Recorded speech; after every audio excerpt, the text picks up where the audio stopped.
guys, and welcome back to the Ringer 57 YouTube channel. Today I'm going to throw together a quick breakout board. We did receive some goodies in the mail, so here we go. Alright guys, we had a delivery today. We've got our micro squirt ECU, and this thing, just so you know, is tiny. The harness is bigger than the dang thing. So, we got that. It comes with, in my case, I ordered a 30-inch harness. You can also get an 8-foot harness. I'm not sure this is going to be long enough. We're going to have to look into that. It should be, considering what it needs to reach. It also comes with a data cable. It's CAN bus, real simple, but my laptop does not have the capability of plugging into this. Plus, it's administratively controlled to not allow me to. So, rather than pushing limits at work, we're going to go ahead and I got to hunt down a laptop. I have a laptop. I gave it to someone.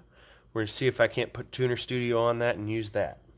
It only needs a 6-bank fuse block, but because of the extras we're going to be adding, boost controller and a lot of other things, I wanted an extra bank, so we went with a 12-bank fuse box with LED indicators. This is cheap Amazon one. Alright guys, and like we spoke about before, we've gone ahead and made a basic breakout board. I've got this large open area over here still, and the bulk of the harness just shoved through to tuck it in the back for now. That will break out and eventually include the injectors and the coolant temperature sensor, flex fuel sensor, fuel pump drivers, all that good jazz will be over here. For now, this is just a simple ignition control, okay? This is the bare minimums you need to run a Bandit. So we, of course, have the micro squirt and its main harness down here, and I've pulled from this harness some simple wires. We've got the 2 grounds for the ECU itself, then need to go directly to the engine case. This will go to the same case split bolt that holds the main ground to the battery. Obviously that's going to give me the quickest, cleanest connection. Down here we've got the Suzuki VR sensor. I have not made this splice yet. This is just a layout. But I'm going to have to splice. This is a shielded coax. So I'm going to be splicing in as close as I can get down here, running it through the grommet. And we'll use the shielded coax. I got to figure out if there's a type of connector I can use for this so that I can split it. Otherwise I'm going to run into some serious trouble. I'm going to wind up having to unpin at the ECU to be able to make that work. Of course, I've got ignition 1 and ignition 2. This is set up for bank fire, so cylinders 1 and 4 will be on one coil, 2 and 3 on the other. That's the same as the Suzuki firing order and the same basic control circuit. I'll be using my Dyna coils that are already on there. I do have to check and see if I need to get a coil igniter for them. That's a good question I got to bring up.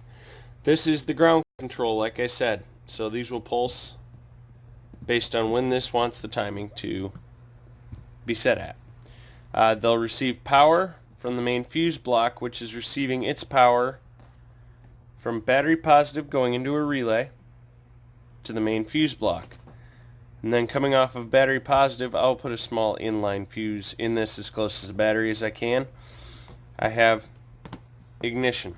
This will get a keyed switch eventually, but for now we're just going to set it up on a toggle, and that'll activate the relay, which is going to the ground side of the block, which is battery negative. So it's a really simple setup. The only other thing I've added is so that it doesn't get confused with the timing adjustments based on temperature.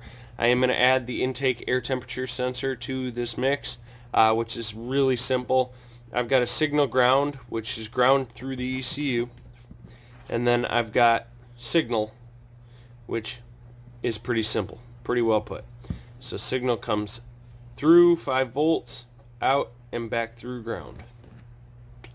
Simple enough. It'll measure the voltage drop, or it understands voltage. This is a thermistor, so as this resistance changes, the voltage drop going through this will change. If you're getting my point here. 99% sure I have that right. If not, maybe this needs a 5-volt reference. I got to do a quick check on the harness, but if it is, all I got to do is reach in here and pull out the right wiring. So there you go, a basic, stupid, simple wiring setup for a Bandit oil-cooled ignition. We're waiting on the reluctor wheel and an intake air temperature sensor. I may also order the coolant temp sensor at the same time and see if I can get that jacketed into the oil. Thank you guys for watching the Ringer 57 YouTube channel. I know this content's not that entertaining, but it's more educational.